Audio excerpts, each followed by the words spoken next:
Mind game पर आप खेलते हैं और खिलाते हैं। ठीक है ना? हाँ।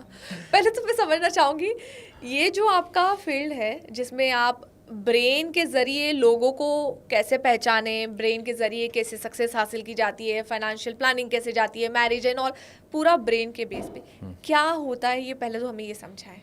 वाओ, हाँ मतलब आपका क्वेश्चन पूछने का स्टाइल एकदम अलग है। Thank you so much for this lovely question.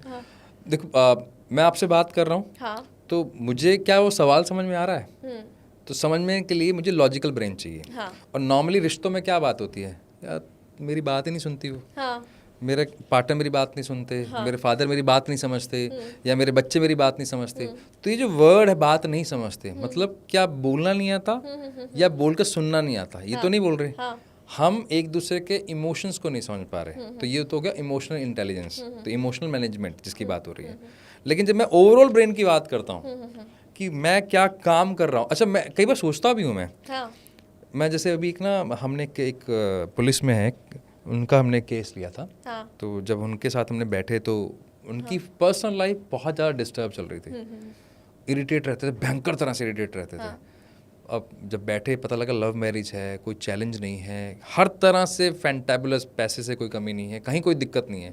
दिक्कत थी उनके जॉब के अंदर, वो जॉब वाले इमोशंस को मैनेज नहीं कर पा रहे थे, और वो सेम इमोशंस जॉब के अंदर कभी अपने सीनियर के साथ, कभी जूनियर के साथ, कभी कुछ चीज़ों को लेकर उनका डिस्टर्बेंस चल रहा था। वो डिस्टर्बेंस वो मैनेज नहीं कर पा रहे थे, वो इमोशंस वो मैनेज नहीं कर पा रहे थे। तो घर पर आकर कभी सब्जी में नमक कम लग रहा है, कभी सब्जी में नमक ज़्यादा लग रहा है, कभी बच्चों, यही होता है। इतनी बेसिक चीज है जो हिट हमेशा करती है लड़ाई आप। छोटी बातों पे होती है। No but I want to understand one thing कि उनके जॉब में प्रॉब्लम है, ठीक है, उनकी नौकरी में प्रॉब्लम है, और जो उनका फ्रस्ट्रेशन है वो घर पे निकल रहा है, ठीक है। बिल्कुल। नमक सही था सब्जी में, एक एग्जांपल के लिए पूछ रही हूँ, स्टिल उनको कम लग रहा है। क्योंकि जब मैं खाना खा रहा हूँ, हाँ मैं मेंटली 100% में प्रेजेंट नहीं हूँ। हाँ मेरे मन में एक द्वंद्व चल रहा है, एक ईर्ष्या चल रही है, कोई चिढ़ चल रही है, गुस्सा चल रहा है। और जब उस गुस्से के अंदर मैं खाना खा रहा हूँ तो मेरा मन वहाँ है ही नहीं, तो मुझे उसमें भी कमी दिख रही है। क्योंकि मैं ऑफिस में गुस्सा नहीं निकाल सकता, और यहाँ दिखा तो मेरे बच्चे ने एक चम्मच गिराया है, चम्मच गिरते में फट गया। अरे क्या है, आराम से खाना खाने देना यार, क्या दिक्कत है, क्यों टीवी इतनी जोर से चला रखा है। ये हर घर में क्यों होता है? क्योंकि वो इमोशंस मैनेज नहीं है। ओके, तो कैसे करें उन इमोशंस को मैनेज? उससे पहले अपने आप को समझें कि हम किस बात से चिढ़ रहे हैं। मगर मैं आपसे पूछूं, जैसे आप प्रोफेशनली भी एक वर्क कर रहे हैं और साथ में भी पॉडकास्ट भी कर रहे हैं, आपने एक एज भी ले ली है, मैं आपसे सवाल पूछता हूँ, आपका ट्रिगर पॉइंट कौन सा है? आप किस बात पे जल्दी एजिटेट हो जाती हैं, गुस्सा हो जाती हैं? शायद बहुत ज़्यादा जब मुझसे सवाल पूछे जाते हैं। लेकिन आपने उससे वर्ड पहले शुरू किया शायद। हाँ मैं अगर आपको और डीप में पूछूं, क्या आप गुस्सा बातों से होती हैं या बातों की टोन से होती हैं? ऑब्वियसली किस तरीके से वो मुझसे बात कर रहे हैं। ये ऑब्वियसली आपके लिए है, हाँ। लेकिन हो सकता है मैं शब्दों से हर्ट होता हूँ, हाँ। टोन से नहीं। आपके शब्द मुझे चुभते हों। हर व्यक्ति का अलग अलग एंगल है शब्दों को लेकर। बट अगर कोई गलत बात है जो मेरे अगेंस्ट है और माइट भी मुझे पसंद नहीं आ रही, but still someone is come to me and he asked me politely कि भाई देखो, पोलाइट का मैम जो पैरामीटर है, जो स्केल है, वो कौन तय करेगा? ओके आपके घर में ऐसा कोई व्यक्ति है, मेरा ऑडियंस से भी सवाल है, जब आपको लगता है यार ये कितना तेज बोलता है, और जब आप उसे बोलते हो कि धीरे बोल, वो कहते हैं मैं धीरे तो बोल रहा हूँ, हाँ उसको नहीं पता लगा ना, क्योंकि उसका नॉर्मल बोलने का तरीका यही है, उसका ऑब्वियस वे जो है, जो इनहेरेंट वे है वो वही है, उसको नहीं पता लगा। जैसे आपके घर में एक और लोग भी होंगे, दो तरह के लोग पाए जाते हैं, एक तो ऊंचा बोलने वाले, एक जिसको हर सब्जी में नमक तेज या मिर्च तेज या कम हमेशा लगती है, उसका जिसको बोलते हैं नखरा होता है, यार ये बहुत नखरे करता है। नखरे नहीं भाई, उसके टेस्ट बड्स जो हैं, जीभ है, वो काफ़ी रिच है, वो जल्दी इसको समझ में आ जाता है। ओके एक और लोग होते हैं जो छोटी छोटी बातों में नाराज हो जाते हैं। घर में 10 लोग मान लो रहते हैं, चाचा ताया मामा, जब मान लो एक छोटी फैमिली जिसमें 7 8 10 लोग हैं, एक ऐसा व्यक्ति कोई होगा जो ना हर छोटी बात पर नाराज हो जाता है, और फिर घर वाले मनाते रहते हैं, यार इतनी बड़ी बात ही नहीं है, क्यों इतने नखरे कर रहा है, क्यों इतने रोने वाली कोई बात है क्या? क्योंकि उसका जो ब्रेन है वो छोटी बातों की तरफ सेंसिटिव है, आपको नहीं पता। ओके तो जब मुझे नहीं पता, हाँ तो फिर मैं याद कब सीखूंगा? सीख कर, यानी कि कर कर फिर मैं बोलूँगा मेरे एक्सपीरियंस ऐसे हैं, मेरी मेमोरीज ऐसी हैं, मेरे साथ ये हुआ। एक्चुअली में आपने धीरे धीरे अपने आप को नर्चर किया, और शायद आप 40 40 साल के हो गए हो, आज भी आपको नहीं पता कि आपको क्या चाहिए। आप ही के शहर की मैं एक बात बताता हूँ, एक रेनाउंड डॉक्टर, मैं नाम तो नहीं ले सकता क्योंकि प्राइवेसी क्लॉज होता है, ओके ओके 41 ईयर्स के, अच्छी खासी प्रैक्टिस, अपना बिजनेस, मैं बिजनेस ही बोलूँगा, प्रैक्टिस छोड़ना चाहते थे और घर वाले क्या छोड़ने देंगे? आप एक रेनाउंड डॉक्टर हो, 13 साल आप पढ़ाई कर चुके हो, अच्छा पैसा कमा रहे हो, नहीं छोड़ने देंगे ना। उनको करनी थी मॉडलिंग, घर वाले डॉक्टर थे, ये भी डॉक्टर बन गए और 41 की एज में वो कहते हैं मुझे पैसे से कोई लेना देना नहीं है यार। वो हमारे पास आते हैं और ये पूछने के लिए क्या मैं इस फील्ड में जा सकता हूँ, तो हम उनको रीजंस बताते हैं कि आपके मन में सवाल क्यों आया, आपको डॉक्टरी क्यों छोड़नी है। और आप जानकर ताज्जुब करोगे, उनको डॉक्टरी छोड़ने का रीज़न डीप डाउन पता होगा लेकिन उसके प्रति अवेयर नहीं थे। वो थे एक सर्जन, डेंटल सर्जन थे वो। उनके जो पैराइटल लोब है, जो ब्रेन का एक हिस्सा होता है जहाँ से ये फाइन मोटर्स के लिए ग्रिपिंग आती है, जैसे आप पेन पकड़, जैसे आप ये अपने पेन पकड़ा, कुछ लोग यहाँ पर होंगे जो पेन को टाइट पकड़ते हैं, मुझे बताना कौन कौन है, कमेंट बॉक्स में लिख देना। अब पेन को कस के पकड़ते हैं, ऐसे लोग ना खाना भी प्रॉपर चबाते नहीं हैं, निकल जाते हैं। ओके ठीक है, उनके चेहरे पे भाव भी बड़े फ्लैट रहते हैं, या ओवर एक्सप्रेसिव होंगे या एकदम फ्लैट होंगे। ऐसे ही वो थे। अब उनका जो वो अपना टूल्स पकड़ते थे, स्कैल्प वाला पकड़ते थे, तो वो उनको पकड़ने में एफर्ट लगते थे। ये ब्रेन को बात नहीं पता, मतलब उनको खुद को नहीं पता, कभी नोट ही नहीं किया। तो वो जो प्रोसीजर करते थे पेशेंट के साथ, वो उनको इरिटेटिंग लगता था, लेकिन पता ही नहीं मन को बात, क्योंकि आपको आपके बारे में पता ही नहीं है। लेकिन यही चीज़ जो अपने जूनियर्स को सिखा रहे होते थे, तब उनको बड़ा मजा आता था, क्योंकि उनका अपने आप के साथ जो इंट्रापर्सनल स्किल होती है एक, वो बहुत स्ट्रांग थी। तो उनको एप्रिसिएशन में, बात बताने में, काउंसलिंग करने में, कोचिंग करने में बड़ा मजा आता था, लेकिन खुद काम करने में इरिटेशन होती थी। तो जैसे हमने ये बोला कि भाई एक काम करो, काहे को फील्ड छोड़ना, आप कोचिंग में उतर जाओ, शौकिया अगर आपको करना भी है, अपनी फिटनेस पे काम करो, तब चले जाना। Now he is earning more than 3 times which he was earning earlier. पहले से 3 गुना पैसे ज़्यादा, नाम ज़्यादा, शोहरत ज़्यादा, और सबसे बड़ी बात, वो चिड़ अब घर नहीं आ रही, अपनी पत्नी के साथ संबंध अच्छे, अपने बच्चों के साथ संबंध अच्छे, और अपनी सोसाइटी के अंदर अब अच्छा नाम। सिर्फ एक चीज़ से, जब ये पता लगा कि मैं क्या कर सकता हूँ, best of the best. Okay, so अब इस टॉपिक पे आते हैं कि मैं क्या कर सकता हूँ, ये मुझे कैसे पता चलेगा? हाँ, ये बहुत इंटरेस्टिंग है। यहाँ पर हम भारतीयों ने सबसे बड़ी गलती की है, यूरोपियंस ने नहीं की, क्योंकि वो लोग बहुत रिच हैं हमसे ज़्यादा मेंटली। किस टर्म में बोल रहा हूँ? प्रैक्टिकल में? प्रैक्टिकल नहीं, वो नो लाइफ को बहुत सीरियसली लेते हैं। ओके, यहाँ बात मेरी ऑडियंस को लगेगा, हो सकता है कुछ हेट कमेंट्स भी आए, हम भारतीय अपनी लाइफ को बहुत सस्ते में लेते हैं, बहुत ज़्यादा सस्ते में लेते हैं, वैल्यू ही नहीं करते। कैसे मतलब? एग्जाम्पल के तौर पे आप मुझे पिछले 5000 सालों में एक राजा बताओ, एक राजा, एक किंग जिसके पास अपना गुरु ना हो। ट्रू, कभी नहीं रहा। श्री राम के भी गुरु थे, भगवान श्री कृष्ण के भी गुरु थे, बिल्कुल, हाँ। भगवानों के गुरु थे, हम इंसानों के क्यों नहीं है? क्यों जरूरत थी द्रोणाचार्य को बताने की कि अर्जुन क्या करेंगे, युधिष्ठिर क्या करेंगे? सिर्फ इसलिए क्योंकि गुरु ही तय करते हैं, यानी कि एक थर्ड पार्टी तय करती है जो आपसे बेहतर समझती है कि आप किस लायक हो।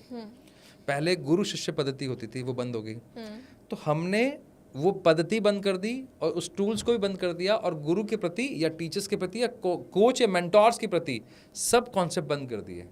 यहीं यूरोप में हर व्यक्ति, चाहे वो मार्क ज़करबर्ग हो, चाहे बिल गेट्स हो, सबके अपने अपने कोचेस हैं।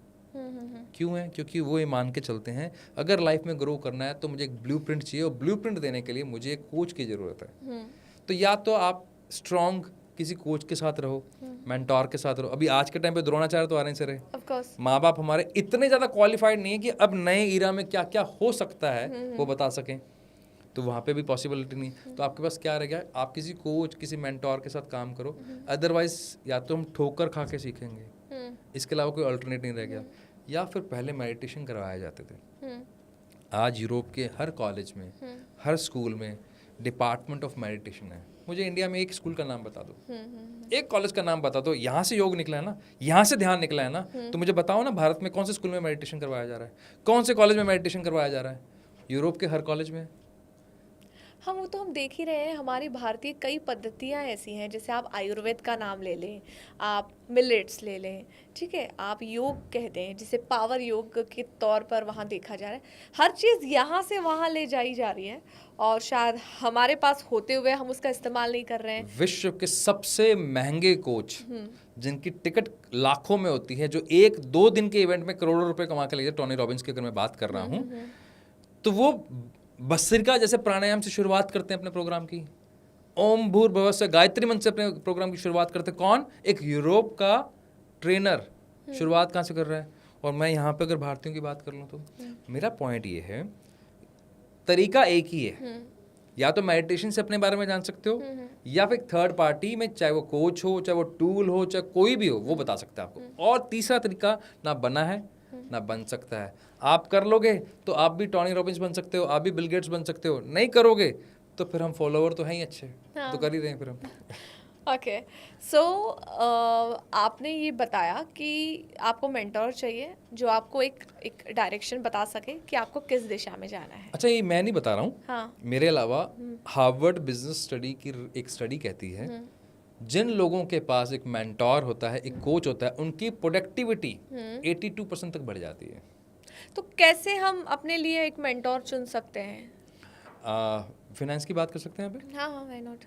जब पैसा मैनेज करना होता है तो हम एक एक्सपर्ट के पास जाते हैं, क्योंकि पैसे की बात है, तो हम वहाँ पे एक फाइनेंशियल एडवाइजर लेके आते हैं, भैया ये मेरे गोल है, मुझे ऐसे अचीव करने हैं, तो क्या कर सकते हैं, क्योंकि मुझे पैसा मैनेज करना नहीं आता। हाँ, लाइफ को मैनेज करना हो तो, ट्रू, लाइफ को मैनेज करना हो तो लाइफ मैनेजमेंट कोच लगेंगे। हाँ। अगर आपको किसी डेंटिस्ट के पास जाना है तो आप डेंटिस्ट के पास जाते हो ना, दांत का काम है। स्टमक में बहुत सीवियर प्रॉब्लम है तो उस हिसाब से आप डॉक्टर पिक करते हो, यानी कि हर फील्ड का आप एक्सपर्ट पिक करते हो। फाइनेंस के लिए फाइनेंस का, स्कूल के लिए स्कूल का, सेम विद द करियर। तो पहली शुरुआत जब आप अपनी स्कूलिंग में डिसाइड करते हो कि कौन से करियर में जाना है, तो पहले करियर काउंसलिंग में जाओ।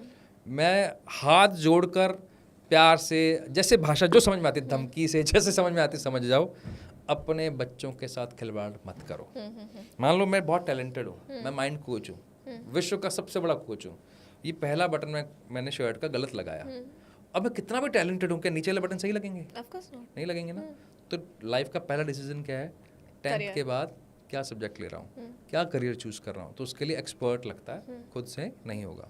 फिर उसके बाद मान लीजिए आपने पिक कर भी लिया है, बट उस टाइम पर बहुत ज़्यादा कंफ्यूजन होता है माइंड में, इसलिए तो चाहिए स्टिल। और इवन देखिए, हमारा बिहेवियर भी तो चेंज होता है। नहीं होता ओके बिहेवियर। अच्छा, बिहेवियर चेंज नहीं होता, बिहेवियर अपग्रेड या डिग्रेड होता है। ओके, मैंने एक्सपीरियंस इकट्ठे कर लिए, हाँ, पॉजिटिव तो अपग्रेड हो गया, नेगेटिव सारी दुनिया खराब है, सारे नालायक है, सारे चोर है, सब यहाँ काटने के लिए आए हैं, मैं सिर्फ ऐसा ही रहूंगा, आपसे किसी से बात नहीं करूंगा, अपने आप में रहूंगा। एक सारी दुनिया अच्छी है, सारे लोग अच्छे हैं, बहुत बढ़िया लोग हैं, हर वक्त मदद करने के लिए तैयार हैं यार, मेरे कंधे पे हमेशा कुछ लोगों का हमेशा हाथ रहा है, मैं उस हिसाब से देखूंगा। तो क्या कहेंगे इसे बिहेवियर चेंज नहीं बोलेंगे, मैंने कैसे एक्सपीरियंस को स्टोर किया है वैसे कहेंगे। लेकिन करियर, जब मैं खुद कंफ्यूज हूँ तो मुझे एक मैम चाहिए ना, एक सर चाहिए ना, जो बताएंगे आओ यार मेरा टेस्ट करो, मुझसे सवाल पूछो, मेरे अंदर क्या छुपा हुआ है मुझे ढूंढ के बताओ। अच्छा, मैं आपको बताता हूँ, और छोड़िए अपने आसपास, मैं आपको भी टास्क देता हूँ और आप भी कमेंट बॉक्स में बता देना, 10 लोगों से पूछ लो, आज अगर उन्हें फाइनेंशियल फ्रीडम मिल जाए, उनकी ब्रेड एंड बटर की लड़ाई खत्म हो जाए, तो 10 में से 7 लोग अपना फील्ड छोड़ देंगे, इंक्लूडिंग मी। मैंने अपना फील्ड खुद इसलिए छोड़ा क्योंकि मैं वो काम नहीं करना चाहता, करना इसलिए पड़ता है क्योंकि मुझे भी तो अपना पेट पालना है, कमाना है, अपनी फैमिली को फीड करना है, तो क्या करूं? तो क्या मतलब है? अच्छा, ये मैं कि इतने शॉर्ट क्यों कह रहा हूँ, डेलॉयट 2023 की रिपोर्ट बोलती है हमारे यहाँ पर 52% जो वर्किंग प्रोफेशनल्स हैं किसी ना किसी तरह के स्ट्रेस से गुजर रहे हैं। WHO का स्टेटमेंट है कि भारतीय मतलब 70 के आसपास परसेंटेज है जो क्लिनिकल स्ट्रेस से गुजर रहे हैं। ये स्ट्रेस कहाँ से आ गया? क्या कर दिया हमने ऐसा? लाइफस्टाइल तो पहले भी हमारा मस्ती मारने वाला था, आज भी वही है, क्योंकि हमने, जब मेरे फादर थे तब खाने के वांदे थे, तो इसलिए जो मिला वो करियर पिक कर लिया। अब हम एक स्टेज पे आ गए, अब वो ऐसी प्रॉब्लम नहीं है। अब मेरे लिए क्या प्रायोरिटी है? प्रायोरिटी है कि मैं किस काम के लिए बना हूँ, मेरा पैशनेट वाला फील्ड कौन सा है, मैं किस काम को और बेहतरीन कर सकता हूँ, वो मैंने किया नहीं, उसके अगेंस्ट मैंने ट्रेंड पिक कर लिया। इंजीनियर बन गया, डॉक्टर बन गया, चार्टर्ड अकाउंटेंट बन गया। कितने चार्टर्ड अकाउंटेंट हैं जिन्होंने जॉब छोड़ी है, कितने अभी अभी इवन आईपीएस आईएएस देख लीजिए। आईएएस देख, आज शायद आज एक लड़की ने बीडीएस कर रही है, वो बीडीएस अपने कॉलेज के अंदर से उसने सुसाइड किया है। ऐसे मैं बहुत सारे नाम ले सकता हूँ। ओके, ये सुसाइड का माइंड के साथ क्या कनेक्शन है, इस टॉपिक पर मैं आऊंगी, पहले आप अपना टॉपिक खत्म कर तो लीजिए। पॉइंट ये है कि करियर बिना पूछे तय करना, वैसे मतलब आप ये सोचो, एक 16 साल का बच्चा है और उसके साथ एक ऐसे माँ बाप हैं जो बहुत पढ़े लिखे हैं या नहीं है, लेकिन उनको उस करियर की नॉलेज नहीं है। मैं आज पढ़ा लिखा जितना मर्जी हूँ, मुझे नहीं पता ना इंजीनियरिंग के अंदर क्या क्या हो सकता Of है, course, 100%, या फिर हाँ। बायो के बाद क्या क्या हो सकता है। हाँ। तो मैं किस बेस पे वो डिसीजन ले लूँ? और मेरा 16 साल का बच्चे को कैसे पता होगा कि क्या बेस्ट है उसके लिए? तो ये दोनों ही तरीके गलत हैं। यहाँ हमें एक एक्सपर्ट बिठाना चाहिए, और आपके घर के आसपास बहुत सारे एक्सपर्ट हैं। एक रिपोर्ट बोलते भारत में अभी 10 लाख काउंसलर्स की जरूरत है। 10 lakh. Education sector, education sector plus life में, दोनों की बात करूँ, जो लाइफ कोचिंग है उसका तो बिलियंस ऑफ डॉलर्स का अभी इस टाइम मार्केट है, वो बढ़ेगा। क्योंकि अगर मेरे पास लाइफ है, I am running in 40s, अब मेरे पास एक ही तरीका है। मैं अगर उसको सिंपल करूँ, मान लीजिए आज आपके पास 10 लाख रुपए हैं, 10 लाख से 10 करोड़ बन सकते हैं किसी फाइनेंशियल एडवाइजर से, और 10 लाख से जीरो हो सकते हैं मेरी बेवकूफ़ी से। क्या करना चाहिए? Of course financial Same with the advisor के life. पास जाइए। मैं 16 साल का हूँ, अगले 100 साल तक की इस धरती पे हूँ, अगले 84 साल मुझे बेस्ट ऑफ द बेस्ट जीने हैं। तो मेरे लिए क्या जरूरी है कि मैं एक्सपर्ट एडवाइस लेके चलूँ, नहीं तो एक्सपेरिमेंट मारूंगा। अच्छा, एक्सपेरिमेंट पता कैसा होता है, जो आप मैं आपसे बता रहा था। अब मैं 25 का हो गया हूँ, मैंने इंजीनियरिंग कर ली है, इंजीनियरिंग कर ली, या मैंने बीकॉम कर लिया, या मैंने बीए कर लिया। अब मैं वो जॉब कर रहा हूँ अपने आप को फीड करने के लिए जो मुझे नहीं करनी। आजकल गाली देते हैं 9 to 5 को, क्यों गाली देते हो भाई? मत करते फिर, बन जाते हैं एंटरप्रेन्योर। अब आप कर रहे हो तो वो फ्रस्ट्रेशन कहाँ निकाल रहे हो? अपनी गर्लफ्रेंड पे, अपने बॉयफ्रेंड पर, अपने माँ पर, अपने पिता पर, अपने दोस्तों पर। फिर गाली देते हैं, रिश्तेदार सारे बेकार हैं, सारे दोस्त बेकार होते हैं, सारी लड़कियां चीटर होती हैं, सारे लड़के चीटर होते हैं। ये इसलिए क्योंकि आप खुद से जले हुए हो। जले हुए मतलब, मान लीजिए आपके हथेली पे मैं अभी नमक रखूँ तो इस पे कोई दर्द होगा? नहीं, अब तो नहीं। अगर मैं ऐसे सारा भी ले लूँ और आधा किलो नमक दूँ तो भी तो कोई दर्द नहीं होगा? नहीं, ऑफ कोर्स। यहाँ जला हुआ है। मैं खुद से फ्रस्ट्रेटेड हूँ, खुद से एंजाइटी में हूँ, खुद से चिड़चिड़ा हूँ, मैं गुस्से वाला हूँ, बदतमीज हो चुका हूँ, लाइफ में मजा नहीं आ रहा। अब एक दाना भी आपने नमक रखा, गाड़ी पड़ोस से गई, उसने सिर्फ एक बार मुझे घूर के देखा, तूने घूरा कैसे रे? खुद से जला हुआ हूँ। तो एक दाना रखा हुआ मेरी चीखें निकलवा देगा, क्योंकि मैं जला हुआ हूँ। नमक ने कुछ नहीं बिगाड़ा। तो हर किसी की लाइफ में इतने नमक जितनी प्रॉब्लम आनी है, मेरी हथेली अगर सही है, मैं मेंटली स्टेबल हूँ तो कर जाऊंगा, नहीं तो फिर प्रॉब्लम तो आनी ही आनी है।